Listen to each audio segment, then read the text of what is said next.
Hi everyone, this screencast is going to cover health issues. Please make sure that you have a pen and some paper before we start.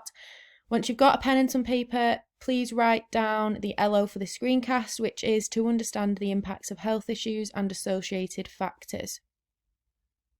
Once you've written down today's LO, please have a go at these retrieval practice questions. These are retrieval from organisation, more specifically from when we looked at coronary heart disease and treatments.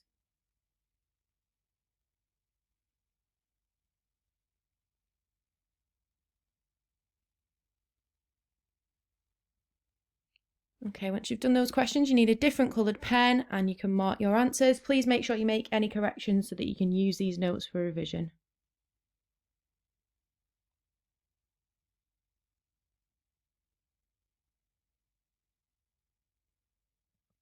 So because we're going to be looking at the impacts of health issues today and associated factors, we're going to start with the definition of health. If you want to make notes as we go through the PowerPoint, it will be useful. It will help you answer the questions that will come later in the screencast. So the definition of health is that it's a state of complete physical and mental well-being. Communicable and non-communicable diseases are major causes of health. Communicable means contagious or infectious.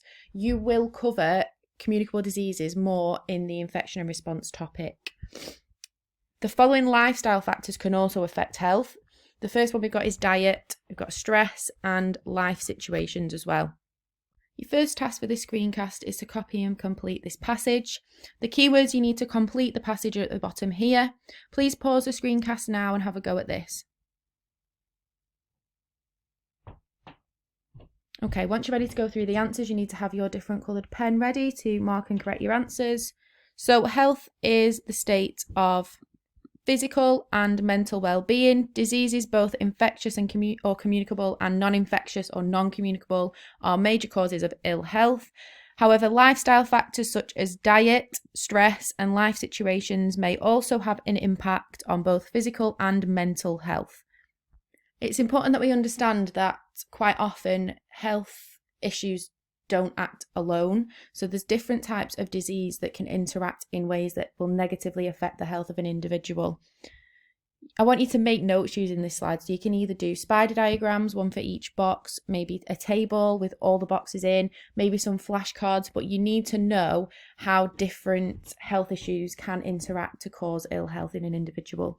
So first up here, we've got the immune system. Defects in the immune system mean that an individual could be more likely to suffer from an infectious disease. So the example I've given you is that infected individuals who have HIV eventually end up with less lymphocytes circulating their body. So that reduces the ability of their immune system to fight off other infections like pneumonia. We've also got overactive immune responses. Immune reactions that are initially caused by pathogens can trigger allergies such as skin rashes or asthma. These often develop as a result of an overactive immune response. Viruses living in cells can be the trigger for cancers, so the HPV virus can infect cells of the cervix in women, and this can result in cervical cancer developing in some cases, whereas some strains of the hepatitis virus can cause liver cancer. So there's two types of cancer there that can be caused by the different viruses living in our cells. Severe physical ill health can lead to depression and other mental illnesses, and both of these can negatively impact the immune system and lifestyle choices that will be made by the individual, and this further compounds the effects of the poor health. If you need to pause the video to make notes from this slide, then please do so now.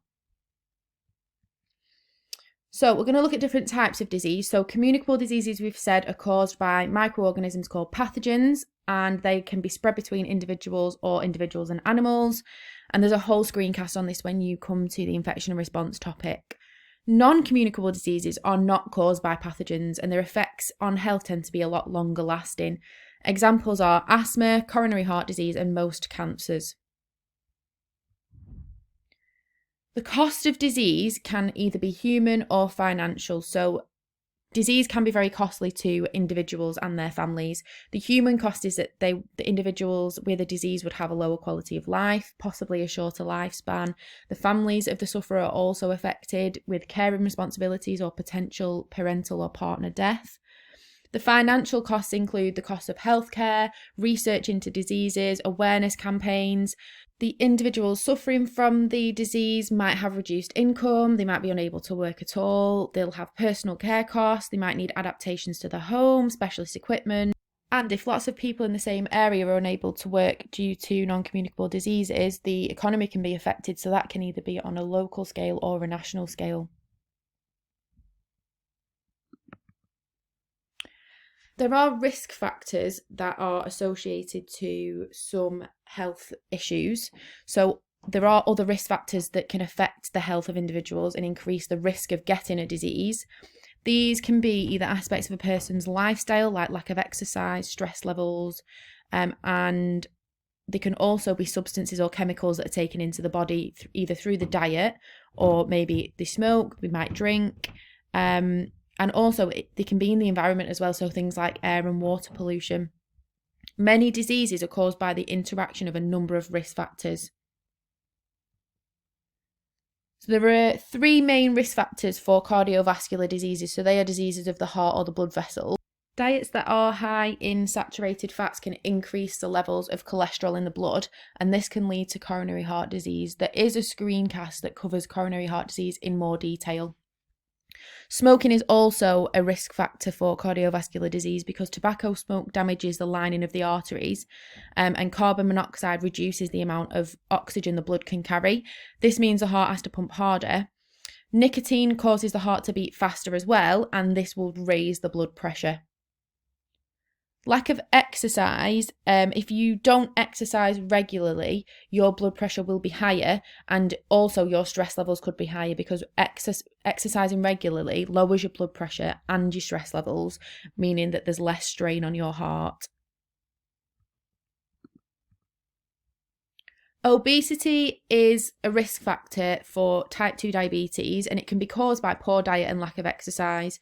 Excess consumption of sugar reduces the body's sensitivity to insulin, which is a hormone that's produced by the pancreas to control blood glucose levels.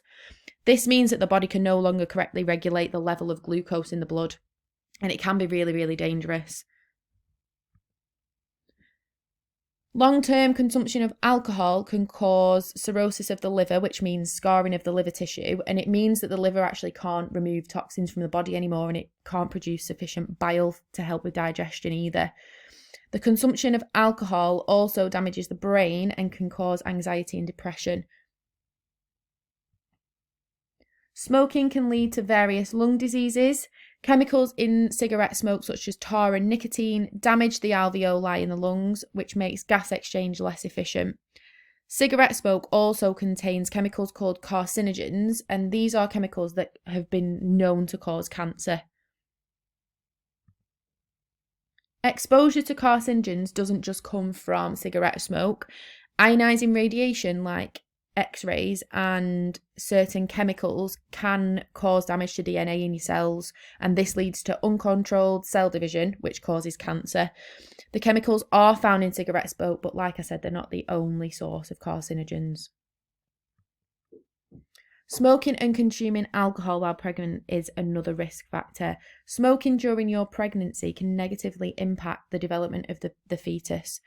Carbon monoxide in cigarette smoke, we said before, reduces the amount of oxygen transported around the mother's body, so that would reduce the amount of oxygen delivered to the fetus.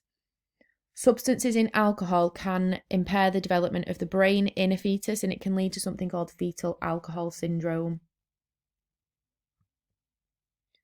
Before we move on to the next questions, I've popped these graphs up here just so we know what we are looking for when we are given a graph. So if you are given a graph like this and you can see that the points have this kind of trend, this shows you a positive correlation. So a positive correlation exists when one variable increases while the other increases, or when one variable decreases while the other variable decreases. If your graph looks like this, it's a negative correlation. In a negative correlation, one variable will increase while the other decreases, or vice versa. Please make sure that you have made notes on all of the risk factors we've been through so far, and also made notes on this slide. You will need this for the next set of questions. So this is your first question. What I'm going to do is put a series of questions on the screen. You need to pause each question and do that question before moving on to the next, and then I will put the answers on the screen at the end. So question 1 is on the screen now.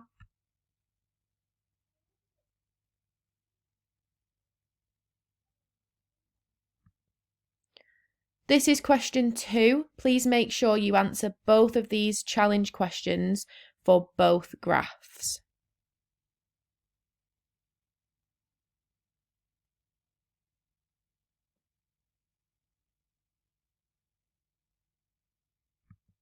This is question 3.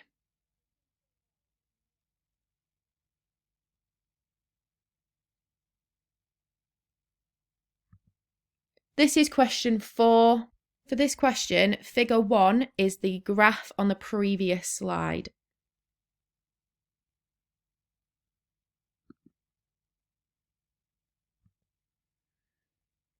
This is question 5.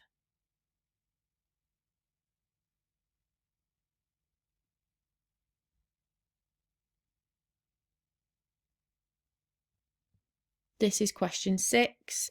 This is the final question before we'll go through the answers.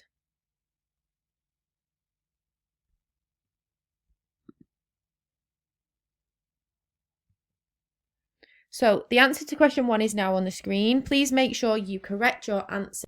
This graph is showing a positive correlation. As stress levels increase, so does depression. Or you could have it the other way around and say, as depression increases, stress levels increase as well. For this question, we had to complete both of these challenges. I'll pop the answers on the screen for you now.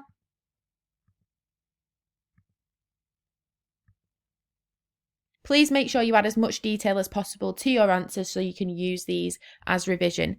Make sure that for these questions, for the last challenge questions, you have quoted the data like I have here.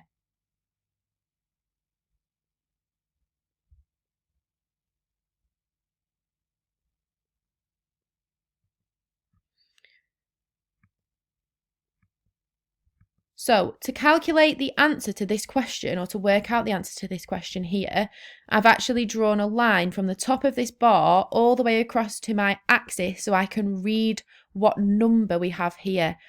Each square must be worth 2 because we go up from 60 to 70, which is an increase of 10 in 5 squares. So 10 divided by 5 is 2. So I know that 60, 62, 64 must be my answer. It's a percentage, so it's out of 100. So to work out the percentage of 16-year-olds in the UK that are active, we're going to do 100 take away 64, which gives us 36.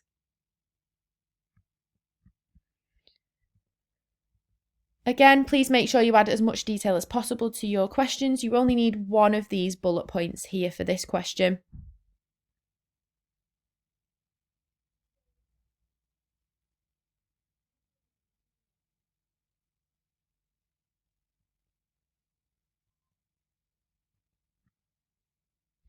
These questions where it says allow, you can have any of these answers.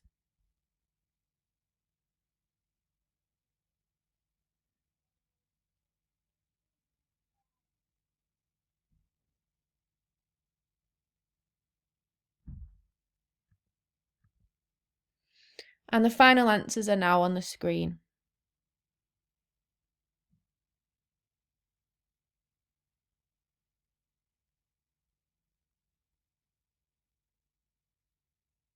Please make sure you add as much detail as possible to your answers, and then you can use these notes from today's screencast as revision.